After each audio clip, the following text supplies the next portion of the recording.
오늘 말씀 같이 보겠습니다. 오늘 시편 23편 1절만 볼 텐데요. 오늘은 첫 주여서 1절부터 6절까지 다 보도록 하겠습니다. 우리가 너무 잘하고 사랑하는 구절이니까요.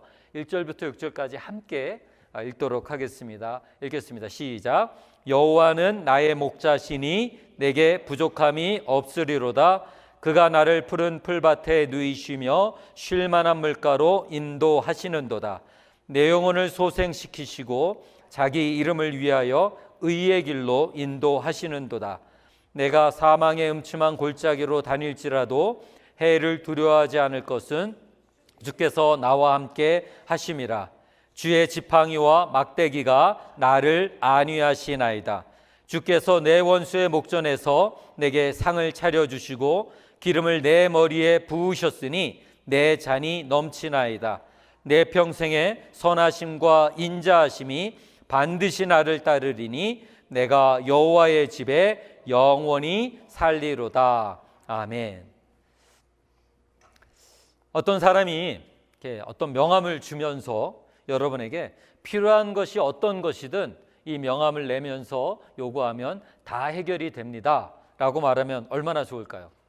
실제로 이런 명함을 여러분이 받으신다면 얼마나 좋겠습니까? 사업에서 좀 어려움이 있어서 좀 돈이 필요할 때 은행에 갔을 때 이 명함을 딱 내는 순간 그냥 바로 론이 통과가 되는 거예요. 또 사업을 하다가 또 법적인 문제가 생깁니다. 그럴 때 재판에 가서 이 명함을 내미니까 그냥 다 없던 일로 해결이 되어져 버립니다. 신분 문제도 마찬가지죠. 신분 문제 때문에 어려움을 겪고 있는 성도가 있는데 이 명함을 딱 내미는 순간 갑자기 신분이 다 해결돼서 이제 우리가 미국에서 사는데 부족함이 없도록 법적인 신분이 되어집니다. 건강도 마찬가지죠. 수술을 잡으고 또 체크를 하려고 해도 막 6개월, 1년씩 걸리는데 갑자기 이 명함을 내는 순간 일주일 안에 모든 예약이 다 끝나서 그냥 수술까지 한 번에 대해 해결이 됩니다. 그럼 어떨까요? 여러분 이런 명함 갖고 싶으시죠? 아마 누구라도 갖고 싶을 거예요. 이 명함 하나만 있으면 뭐 우리 인생에 풀리지 않은 문제가 없을 테니까요. 제가 하나 이렇게 고백할게. 제가 목회를 하다 보니까 제가 상상하지 못했던 많은 분들을 좀 만납니다. 그리고 꽤 높은 권력을 또 나라에서 큰 일을 하시는 분들도 만나고 또 뭐 의료 쪽이나 아니면 다른 쪽에 상당히 전문가들을 많이 만납니다. 그럼 그분들이 이제 명함을 주세요. 그 중에 명함 하나가 상당한 큰 효력이 있는 명함이 하나 있습니다. 실제로 제가 이제 저희 가족들이랑 한국을 나갔었습니다. 한 10여 년 전이었어요. 저희 둘째가 눈에 약간의 문제가 있어서 이제 진찰을 받아야 되는데 미리 예약을 안 하고 가서 하려고 그랬더니 이게 또 쉽지가 않더라고요. 그래서 이제 전화를 걸어서 예약이 언제쯤 되냐 그랬더니 한 서너 달 후, 아니 3, 4주쯤 후나 돼야 될 것 같다라고 하는 거예요. 그래서 혹시 제가 이 명함이 있는데 이걸 좀 하면은 혜택이 있을까요? 했더니 잠깐 기다리시라고 그러더니 다시 연락이 오기를 내일 오실 수 있습니까? 그래서 내일 와서 진찰하고 만약에 수술은 아니고 잠깐 시술이면 될 것 같은데 시술이 필요하면 바로 이어서 시술까지 하도록 블락을 해놓겠습니다 라고 하더라고요. 그래서 그 다음날 갔더니 정말 눈 검사하고 시술까지 하고 다 끝났어요. 그리고 이제 나와서 이제 계산을 하려고 했더니 그분이 다 내신다고 했다고 그냥 가라고 그러시더라고요. 그래서 너무 감사했던 적이 있습니다.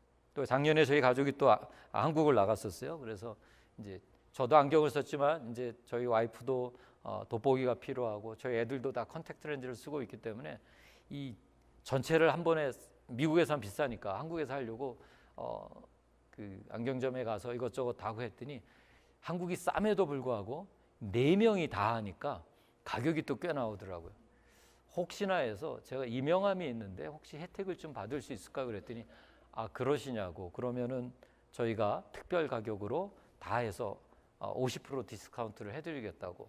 그래서 제가 목회자여서 그 목회자 가격이 특별 프라이스를 받았는데 거기에 50%를 또 해주시더라고요. 그래서 저희 가족이 너무 이렇게 귀한 은혜를 받았던 적이 있습니다. 부러우시죠? 다들 지금 눈빛이 그 명함 좀 알려달라는 것 같아요. 근데 이게 제가 여러분에게 빌려드리지 못하는 게 이 명함에는 제 이름이 써져 있어요. 그래서 이 명함은 제 이름이 써 있어 그 이름 있는 사람에게 혜택을 주게 되어 있습니다. 근데 제가 연결은 시켜드릴 수 있을 것 같아요. 그래서 오늘 특별히 오늘 교회 오신 분들에게만 제가 그 연락을 할 수 있도록 알려드리겠습니다. 그 이름이 어떻게 적혀 있냐면요, 여호와는 나의 목자시니라고 적혀 있어요. 히브리어로 여호와 로히라고 적혀 있습니다. 오늘 1절에 그 구절이 나오죠. 여호와는 나의 목자시니 내게 부족함이 없으리로다. 사실 이 명함의 이름은요, 이스라엘 백성들은 이 1절 9절에 여호와께서 자기 이름을 드러내신 내가 너희의 목자시다, 여호와 로히라는 이 단어를 듣는 순간 이스라엘 백성들이 이 의미를 다 알아요. 사실 저희는 이렇게 양을 키워본 적이 없잖아요. 그래서 목자가 양을 어떻게 키우는지, 양이 어떤 모습인지 잘 알지 못합니다. 그러나 이스라엘 백성들은 그 누구보다도 잘 알아요. 여호와가 목자시라는 말은 목자가 양을 어떻게 돌보는지 잘 알기 때문에 하나님이 우리를 어떻게 돌보시는지를 너무 잘 아는 거예요. 그래서 이 구절을 읽는 순간 이스라엘 백성들은 다윗이 어떤 마음으로 이 이야기를 했는지, 그리고 여호와가 우리의 목자시니 내게 부족함이 없으리로다, 와, 우리에게 충분하고 충만하고 만족감이 있다라는 의미가 무엇인지를 잘 아는 것입니다. 다윗은 이 고백을 정말로 충만함 가운데 했어요. 여러분, 다윗은 이런 놀라운 고백을 하는데 왜 우리도 하나님을 믿는데 우리에게는 이런 만족이 없을까요? 이런 충분함이 없을까요? 아마 우리는 살아가면서 어쩌면은 우리가 갖고 있는 죄된 본성의 그 욕심들이 우리 가운데 자꾸 작동을 하는 것 같아요. 내가 조금 더 가지면 나을 것 같은 거예요. 내가 조금 더 권력을 쥐면 나을 것 같고, 내 비즈니스는 조금 더 커지면 나을 것 같고, 우리는 어쩌면 그런 욕심들을 우리 가운데 끊임없이 일어나는 것 같습니다. 제가 금요 기도회 때 한번 말씀을 나누면서 그 이야기를 했어요. 금요 기도회인지 제가 어디서 하도 많이 얘기를 해서 제가 화요일 날 그 성경 공부인지 모르겠는데요. 목회자로 이제 살다 보면 교회에서 저에게 이제 샐러리를 주잖아요. 그러면 저도 그런 생각이 있어요. 아마 여러분도 그런 생각이 있으실 거예요. 샐러리를 받고 한 달을 살다 보면, 야, 여기서 조금만 더 있으면 좋겠다. 500불, 한 1000불만 더 받을 수 있으면 조금 좋겠다. 그러면 여러분 이제 어떻게 하다가 그 월급이 올랐습니다. 그래서 500불, 1000불을 더 받게 됐습니다. 그러면은 만족하실까요? 또 한두 달 살다 보면 어떻게 될까요? 여기서 조금만 더 500불만, 1000불만 더 받으면 좋겠다. 우리 가운데는 이런 생각들이 끊임없이 일어나요. 그러다 보니까 지금 내가 살아가는 삶 속에 만족보다는 조금 더 있으면 좋겠는데 라는 그 마음이 더 강하게 오는 거죠. 여러분, 사람 마음속엔 이런 마음들이 있어요. 그래서 톨스토이라는 사람이 소설을 썼습니다. 그가 쓴 소설 중에 단편 소설들이 많이 있어요. 그래서 그 단편 소설들 읽어보면 참 크리스찬적인, 왜냐하면 톨스토이가 회심을 하고 또 하나님의 마음으로 그 소설들을 썼기 때문에 그렇습니다. 그 중에 소설 제목, 단편 소설 중에 제가 읽었던 것 중에 하나가 사람에겐 얼마만한 땅이 필요한가라는 소설이 있어요. 짧아요. 한 읽으면 10분 안에 거의 다 읽는 그런 소설입니다. 사람에겐 얼마만큼의 땅이 필요할까요? 여러분에겐 얼마만한 땅이 필요하십니까? 한국으로 한 100평? 한 10,000평 정도 필요합니까? 미국으로 치면은 얼마나 필요할까요? 한 10에이커? 한 100에이커 좀 필요하십니까? 톨스토이가 쓴 이 소설에 보면 이런 내용이에요. 바홈이라는 한 사람이 이제 어느 마을로 갑니다. 그래서 그 마을에서 땅을 사려고 합니다. 그래서 그 마을의 촌장에게 물어봅니다. 내가 여기서 땅을 사려고 하는데 여기는 가격이 어떻게 됩니까? 한 평에 얼마 합니까? 1에이커에 얼마 합니까? 물어보니까 이 촌장이 참 재미나게 이상한 대답을 하는 거예요. 당신이 살려고 하는 땅은 그 크기에 상관없이 1000루블입니다. 무슨 말이라고요? 작은 땅을 사도 1000루블이고 아주 그거보다 100배나 큰 땅을 사도 1000루블입니다. 계산법이 그렇습니까? 그럼 어떻게 하면 내가 원하는 땅을 살 수 있습니까? 당신이 내일 아침에 와서 나랑 여기서 만나서 당신의 물건을 여기다 놓고 그리고 그날 하루 종일 걸어 다니는 모든 땅들이 당신 땅이 됩니다. 그런데 단 조건이 하나 있습니다. 해가 지기 전에 이곳으로 와서 당신 물건에 손을 대야 합니다. 그래서 가는 곳마다 말뚝을 박아놓고, 저쪽에 가서 말뚝 박아놓고, 이쪽에 가서 말뚝 박아, 이렇게 말뚝을 다 박고 해가 지기 전에 여기 돌아오면 이 모든 땅이 다 당신의 땅이 되고 그 값은 무조건 1000루블입니다. 아이 바옴이라는 사람이 생각했어요. 어우, 횡재했구나. 1000루블로 내가 최대한 많은 땅을 사야 되겠다. 그래서 그 다음날 아침에 그 촌장을 만나서 자기의 모자를 벗어났습니다. 그리고 나서 이제 해가 질 때까지는 한 10시간쯤 남았구나. 그러면은 4분의 1씩 해서 사각형으로 딱 돌아서 오면은 그 땅이 다 내 땅이 되는구나 라고 생각을 했어요. 그래서 이제 이쪽으로 4분의 1을 가고, 시간의 4분의 1만큼 가고, 또 이쪽으로 4분의 1만큼 시간을 가고, 이렇게 해야 되겠다 계산을 하고 딱 걸어가기 시작했습니다. 그래서 4분의 1 시간쯤 걸어갔어요. 그러고 났더니 무슨 생각이 날까요? 여기서 이제 일로 턴을 해야지 라고 생각이 날까요?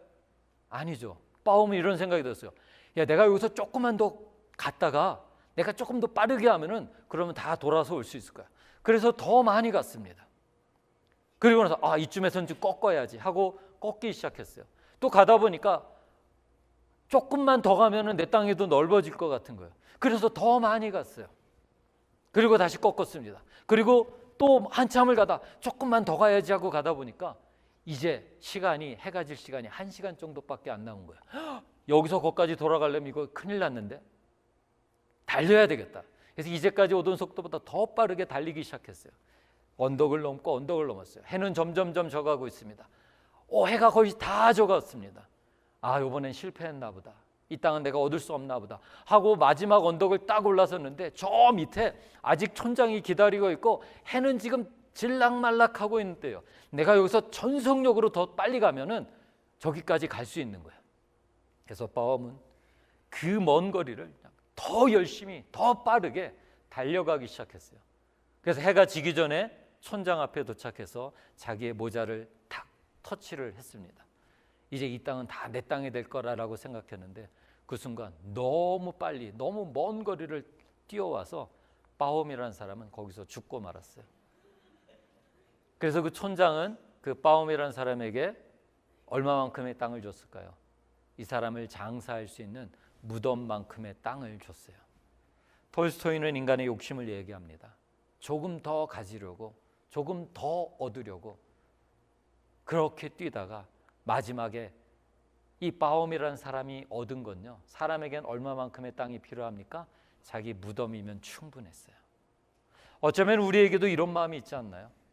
그렇기 때문에 우리는 다윗처럼 여호와가 나의 목자시니 내게 부족함이 없으리로다라는 이 고백보다 조금 더 있으면, 내가 조금만 더 풍부하면, 내가 조금만 더 비즈니스를 크게 하면, 내가 조금만 더 큰 권력과 지위를 갖고 있으면 그러면 좋겠는데 라고 우리는 생각하고 있지 않아요? 그런데 다윗은 우리에게 전혀 다른 이야기를 합니다. 여호와가 나의 목자시면 충분합니다. 여호와가 나의 목자시면 부족함이 없습니다 라고 말해요. 이 구절에는요, 그 어디에도 소유에 대한 이야기 없어요. 그 어디에도 내가 더 많이 가지거나 내가 더 어마어마한 권력과 또 지위를 얻는 것에 대한 이야기는 없습니다.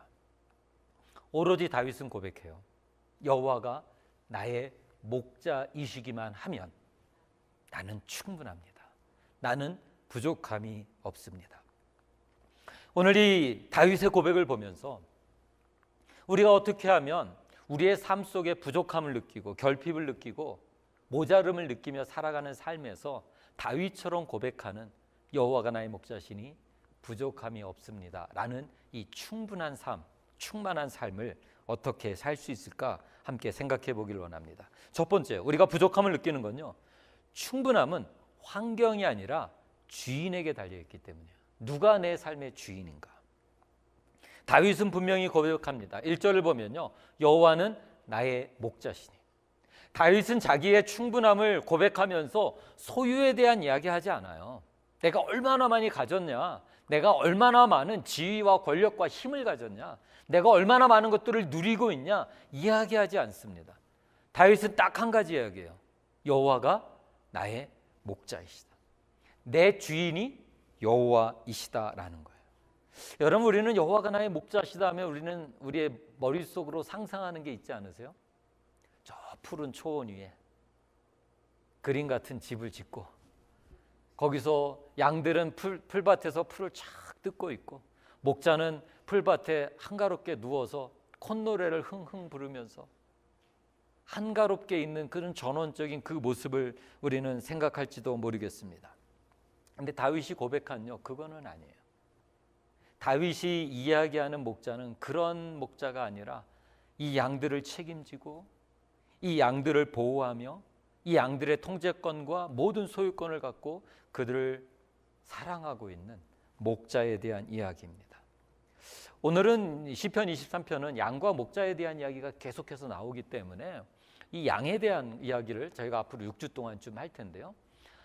필립 켈러라는 한 사람이 있습니다. 이 사람은 아프리카에서 선교사의 자녀로 태어납니다.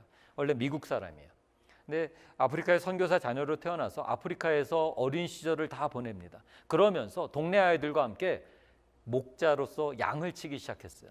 그래서 자기가 어렸을 적 양을 쳤던 그 목자를 했던 그 모든 경험들이 자기의 삶 속에 이 시편 23편을 깊이 있게 이야기한 거예요.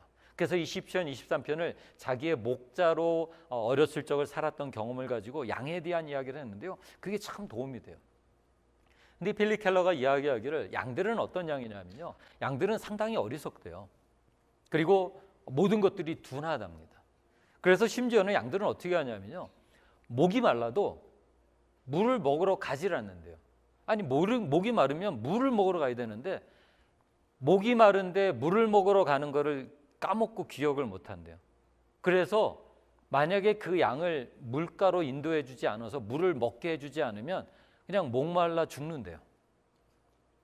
또 풀을 먹다가 이게 적당히 먹고 또 다른 데 가서 풀을 먹어야 그 뿌리까지 캐내지 않아야 또 다른 데 갔다가 일정 시간이 지나면 풀들이 자라올라서 또 자기가 먹을 게 있는데 양들은 한번 먹기 시작하면 그냥 뿌리까지 다 먹는데요. 그래서 목자가 적당한 때가 됐을 때 옮기라고 하지 않으면은 거기를 완전히 황폐화를 시켜버린대요. 이처럼 양들은 그들이 갖고 있는 고집스러운 모습과 또 스스로 통제할 수 없는 모습이 있기 때문에 양에게는 반드시 목자가 필요한 거예요. 그래서 다윗이 고백한 게 바로 그 고백이에요.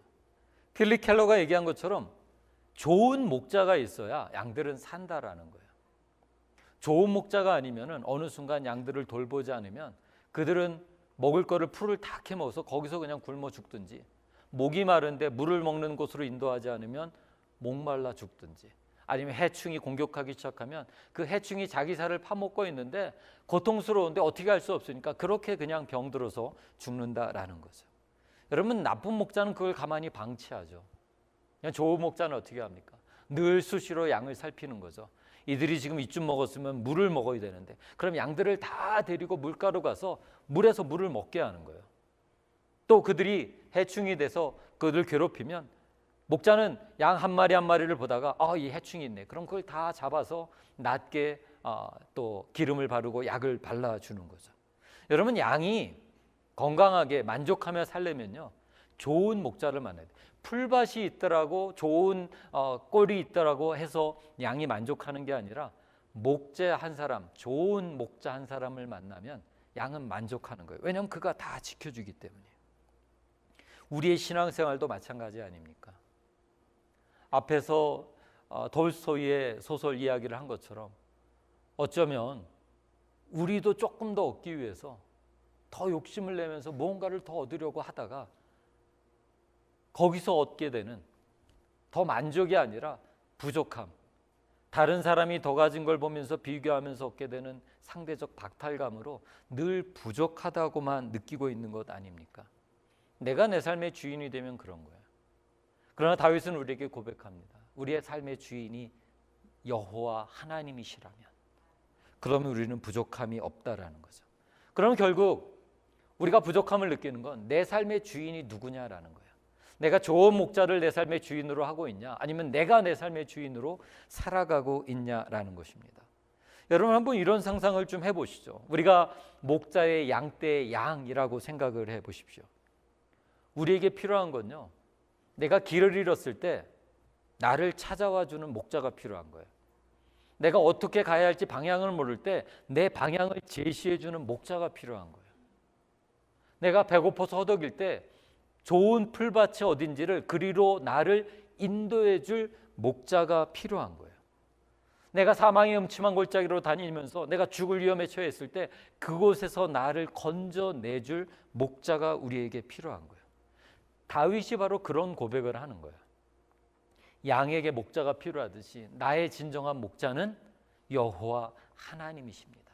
나의 주인은 여호와 하나님이십니다. 그분 한 분으로 나는 충분합니다. 다윗은 바로 그 고백을 하고 있는 거예요. 저는 여러분에게 다시 질문을 드리겠습니다. 여러분은 여호와를 목자로 섬기고 계십니까? 여호와를 주인으로 섬기십니까? 아니면 내가 내 삶의 주인으로 살고 있습니까? 두 번째는요, 우리가 이런 부족함을 느끼고 다윗처럼 충분합니다라고 고백하지 못하고 부족함을 느끼는 이유는요, 정말로 무언가가 부족해서가 아니라 하나님과의 관계의 거리가 점점점 멀어지기 때문이에요. 우리 1절 다시 보죠. 1절이 이렇게 됩니다. 여호와는 나의 목자시니 뭐라고 말합니까? 내가 부족함이 없으리로다. 여기서 이 부족함이 없다라는 거는 다윗에게 삶에 아무런 문제가 없다라는 말은 아니에요. 다윗이 하나님 앞에서 부름을 받고 왕으로 기름 부음을 받는 순간부터 다윗의 삶은요, 늘 문제가 있었어요. 어려움이 있었어요. 다윗에게 기름을 부으면서 다윗을 하나님께서 왕으로 삼겠다고 하는 순간 누가 계속 쫓아다녀요? 사울이 쫓아다녀요. 다윗을 죽이려고. 그래서 다윗은요, 계속 쫓겨다녀야 됐어요. 그래서 어떨 때는 굴에서 자고 어떨 때는 들판에서 집도 없는 곳에서 자야 됐어요. 양식은 늘 부족했어요. 자기를 따르는 군사들이 있고 따르는 사람들이 있었어요. 이 사람들을 다 먹이기 위해서 늘 넉넉한 양식이 없었어요. 그렇게 부족하고 힘든 상황 속에서 계속 쫓겨 다녀야 했던 게 바로 다윗입니다. 왕이 돼서는 어떤가요? 다른 신하들의 배반도 있었지만 가장 큰 아픈 배반은 누구예요? 자기 아들이 자기를 죽이고 왕이 되려고 했던 거예요. 여러분, 다윗의 인생을 보면요, 늘 위기 그 연속이었어요. 어려움은 하나 끝나면 또 하나가 찾아오고요. 마치 우리 인생과 똑같았습니다. 그럼에도 불구하고 다윗은 뭐라고 그럽니까? 여호와가 나의 목자가 되시면 나는 부족함이 없습니다 라고 말하고 있는 거예요. 여러분, 이 말은요, 하나님과 다윗과의 관계가 점점점 가까워지는 순간 더 이상 다른 것들이 문제가 안 된다는 거예요. 왜냐하면 하나님께서 그 모든 것들을 미리 앞서서 행하시고 앞서 해결하시고 내가 비록 어려운 순간을 지나갈지라도 그거를 감당할 수 있는 은혜를 주시기 때문이에요. 아까 필립 켈러 이야기를 좀 했으니까 필립 켈러가 말하는 몇 가지를 좀 생각해 보겠습니다. 양들이 이렇게 충분하다, 만족스럽다라고 느낄 때 어느 때냐면요, 네 가지가 해결돼야 된다 그래요. 첫 번째는 두려움이에요. 두려움은 어떤 거냐 하면 양들이 목초에 있을 때 늑대나 또는 곰이 나타날 때 양들은 두려워합니다. 그런데 양들이 그 두려워하다가 갑자기 두려워하지 않을 때가 있어요. 그게 언제입니까? 목자가 내 옆에 가까이 있다라고 느낄 때예요. 왜냐하면 목자가 가까이 있기 때문에 비록 늑대가 나를 잡으려고 한다 할지라도 그 목자가 늑대를 막대기로 치든지 소리를 지르든지 쫓아내서 더 이상 위협에 처하지 않도록 할 거라고 믿기 때문이에요. 그래서 양들은 이 두려움이 사라진, 목자가 가까이 있어 이 두려움을 느끼지 않을 때 충분하다고 느낀다고 합니다. 두 번째는 갈등이에요. 이 양들은 아까도 말씀드렸듯이 참 어리석고 그들은 둔해서 여러분들 가끔 보셨을지 모르지만 양들이 서로 머리를 맞대면서 이렇게 쾅쾅 부딪혀요. 그게 왜 그러냐면요, 양들 세계에 서열이 있어요. 하이라키가 있어요. 그래서 그 서열을 잡기 위해서 하는 거예요. 근데 적당히 하다가 이제 내가 안 되겠다 하면 물러서야 되는데 이 양들은 좀 어리석어서 머리가 터질 때까지 계속 부딪혀요. 그러다가 한 마리 양이 죽기도 해요. 그럴 때까지 부딪힌대요. 그래서 목자가 있으면요, 양들이 부딪히기 시작하면 저 녀석들 또 누가 힘센지 힘겨루게 하네? 그럼 와서 그 양을 띄워놓는 거예요. 한 양은 저쪽으로 보내고 한 양은 이쪽으로 보내서 더 이상 싸우지 못하게 하는 거예요. 그러니까 이 갈등이 생기지 않게 하니까 목자가 있으면 그들은 안전한 거예요. 충분한 거예요. 세 번째는 해충입니다. 양들을 괴롭히는 것 중에 하나가 이 해충이 그들의 털 안에 들어가서 몸을 파고드는 거예요. 또는 얼굴에 들어가서 파고드는 거예요. 그러나 목자가 있으면 걱정하지 않죠. 목자가 늘 양들을 살피니까요. 해충이 있으면 잡아내고 얼굴에 해충이 있으면 그걸 잡아내서 편안하고 안전하게 하기 때문이죠. 마지막 네 번째는 배고픔입니다. 양들은 목자가 있으면 걱정이 없어요. 때가 되면 양들을 어디로 인도합니까? 풀밭으로 인도하죠. 그래서 거기서 실컷 먹게 하고 여기가 모자르면 또 다른 데로 이동해서 충분히 먹게 합니다. 물이 먹어야 될 때 목마르기 시작하면요, 양들을 데리고 물가로 인도해서 물에서 충분히 수분을 공급하도록 하는 거죠. 그래서 양들은 이 네 가지가 목자가 가까이 있다라고 느끼면 이 네 가지의 부족함들이 다 해결되기 때문에 그들은 평안하다고 느껴요. 그때 양들이 하는 행동이 뭐냐면요, 눕는 거예요. 그래서 눕는다는 의미는 제가 다음에 또 생각을 해보겠습니다. 바로 이 의미예요. 다윗이 여호와가 나의 목자시니 내게 부족함이 없다라고 말하는 건요, 이 모든 것들이 채워진 거예요. 여러분, 다윗의 시편에서 우리가 이 다윗의 24편 시편을 읽다 보면 다윗이 이런 시편을 쓴 거는 좋은 궁궐에서 이제 모든 것들이 해결되고 나서 궁궐에서 이제 편안히 있을 때 그제서야 생각이 나니까 그래, 이러면 참 부족함이 없이 평안하구나, 이렇게 썼을 거라 생각하지만요, 다윗이 이 시편을 쓴 건 어디냐면요, 광야에서 쓴 거예요. 아까 말씀드렸듯이 쫓겨다니고 있던 상황. 이 시편을 쓰고 있을 때 다윗의 함께한 일행들은 배고픔이 있었어요. 넉넉하게 먹지 못하고 있었어요. 이 시편을 쓰고 있을 때 다윗의 따라다니는 사람은 집에서 자는 것이 아니라 동굴에서 자고 풀밭에서 자고 바깥에서 자고 있던 상황이었어요. 그럼에도 불구하고 다윗은 하나님 앞에 고백합니다. 여호와가 나의 목자시니 내가 많은 소유가 없을지라도, 내가 이런 들판에서 잘지라도 내게 부족함이 없습니다. 왜 그렇습니까? 주님이 내게 가까이 계시기 때문에, 주님이 나와 함께 하시기 때문에. 여러분, 부족함은요, 정말로 없어서 부족함을 느끼는 게 아니에요. 주님이 우리의 주인이 되어주신다면, 그 주님과의 관계의 거리가 가까워진다면, 오늘 말씀의 제목처럼 관계가 충분하다면, 하나님과의 관계가 충분히 가깝다면 우리는 다윗과 같은 고백을 할 수 있는 거예요. 내게 부족함이 없으리로다. 여러분, 우리가 오늘 부족함을 느끼는 이유가 혹시 우리의 목자이신, 우리의 주인이신 그 하나님과의 관계가 멀어졌기 때문 아닌가요? 한번 우리에게 질문해 봐야 돼요. 제가 한 달쯤 전일 것 같아요. 주일 설교 때 경건은 뭐라 그랬습니까? 혹시 기억하세요? 경건은 하나님과의 마음의 거리입니다. 우리가 홀리한 모습을 갖고 주일날 예배 드리는 게 우리의 경건한 모습이 아니라, 몸은 이곳에 와 있는데 마음은 하나님과 멀어져 있으면 우리는 경건한 예배를 못 드리고 있는 거예요. 여러분 스스로에게 질문을 던지셔야 돼요. 나는 오늘 하나님과의 마음의 거리가 어떤가? 나는 오늘 예배당에 와서 예배를 드리고 있는데 몸은 여기 있는데 마음은 저 어디 콩밭에 가 있는 그런 모습은 아닌가? 그렇다면 우리는 부족함을 느낄 수밖에 없어요. 그러나 다윗처럼 저 들판에서 자고 쫓겨다니는 삶을 살고 식량도 넉넉하지 않게 먹고 있을지라도 주님이 내 주인이 되는 순간 우리는 다윗과 같이 고백할 수 있습니다. 여호와가 나의 목자시니 내게 부족함이 없으리로다. 그래서 우리에게 이 관계의 충분, 이 충만함을 느낄 수 있는 건요, 하나님을 주인으로 모실 때 비로소 우리의 만족함이 시작되는 거예요. 하나님을 우리의 주인으로 모실 때. 여러분, 주인이 바뀌면 우리 인생이 바뀌는 겁니다. 내가 내 인생의 주인이 되는 순간 우리는 끊임없는 비교에서 자유로울 수가 없어요. 내 친구는 이런데, 네 집 아들은 이런데 취업을 했대던데.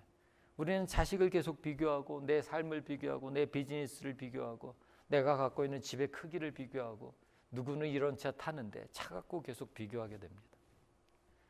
끊임없이 내가 가진 것을 잃어버릴까 봐 노심초사해요. 혹시라도 경제가 어떻게 되면 내가 갖고 있는 이 모든 재물들이 어떻게 될까? 내가 이 누리던 것 못 누리게 될까 봐 우리는 그 걱정이 되는 거예요. 그러나 우리의 주인이 바뀌면요, 다윗의 고백처럼 여호와께서 우리의 주인이시라면, 하나님이 우리의 삶의 주인이시라면 우리는 다윗과 같은 고백을 하는 거예요. 여러분, 충만함은요 소유에 있지 않아요. 우리가 얼마나 많은 것을 갖고 있냐, 얼마나 많은 것을 누리냐에 있지 않아요. 내 인생의 주인이 바뀌는 순간 우리는 우리의 삶 속에서 하나님 한 분만으로 충분한 그 삶을 살아갈 수 있다라는 것입니다. 여러분, 우리의 주인이 바뀐다는 건요, 내 삶의 운전대를 주님께 드리는 거예요. 내 차의 운전대를 주님께 드리고 나는 주님이 가라고 하는 곳으로 가는 겁니다. 제가 오래전에 저희 큰형님이 다니던 고등학교를 제가 어렸을 적에 놀러 간 적이 있습니다. 벌써 한 40년도 더 된 것 같아요. 그때 그 수원에 있는 한 고등학교인데요, 그 학교는 그 크리스찬 스쿨이에요. 그래서 그 로비를 들어갔는데 로비에 큰 그림 하나가 있습니다. 40년 전에 봤던 그림인데 아직도 제가 기억하고 있어요. 그 그림이 어떤 그림이냐면, 이 풍랑이 있는 배에서 배의 그 운전대는 키라고 그러잖아요. 그 키를 잡고 있는 사람이 있고요, 그 사람 뒤에 예수님께서 그 사람의 손을 잡고 한쪽으로 손을 벌리면서 저기로 가라라고 하는 그런 모습이에요. 원래 그 작품은 미국에 있는 작가가 그린 그림이에요. 그래서 미국에서도 꽤 유명한 성화입니다. 근데 이제 그 학교로 그걸 가져오면서 새로 그렸는데, 그 앞에 있는 사람이 그 학교의 유니폼을, 그 교복을 입고 있는 학생으로 바꿔서 그렸어요. 그리고 그 뒤에 예수님께서 그 학생을 이리로 가라 하는 거예요. 그래서 그 사진 속에 이제 크리스찬 학교로서 우리는 예수님을 따라가는 학생을 키웁니다라는 이제 그런 의미를 담고 있던 것입니다. 어린 마음에도 그거를 보는데 그 그림이 너무너무 저에게 인상적인 거예요. 아직까지도 기억을 하고 있으니까요. 여러분, 그 폭풍 속에서 혼자서 키를 갖고 가려면, 살 길을 찾고 길을 찾기 위해서 나가면 그게 얼마나 힘들겠어요. 그러나 주님께서 우리의 손을 대신 잡아주시는 순간 우리는 그 폭풍을 뚫고 갈 수 있는 그 길을 찾을 수 있는 거예요. 더 이상 두려워서 내가 살 수 있을까 걱정이 아니라 주님께서 이 폭풍을 뚫고 가게 하시든지, 이 폭풍을 잔잔하게 하시든지, 그분이 내 삶을 인도해 갈 거라는 그 신뢰가 생기는 순간 우리는 예수님 한 분으로 충분합니다 라는 그 고백을 할 수 있는 것입니다. 여러분, 우리 인생의 운전대를 우리가 잡고 있습니까? 아니면 우리의 주인이신 예수님께 내어드리고 있습니까? 그래서 예수님 우리에게 초대하시잖아요. 마태복음 11장 28절에 보면 어떻게 초대하고 있습니까? 수고하고 무거운 짐진 자들아 다 내게로 오라. 내가 너희를 쉬게 하리라. 이 고백이 바로 다윗이 했던 그 고백 아닙니까? 여호와가 나의 목자시니 내게 부족함이 없으리로다.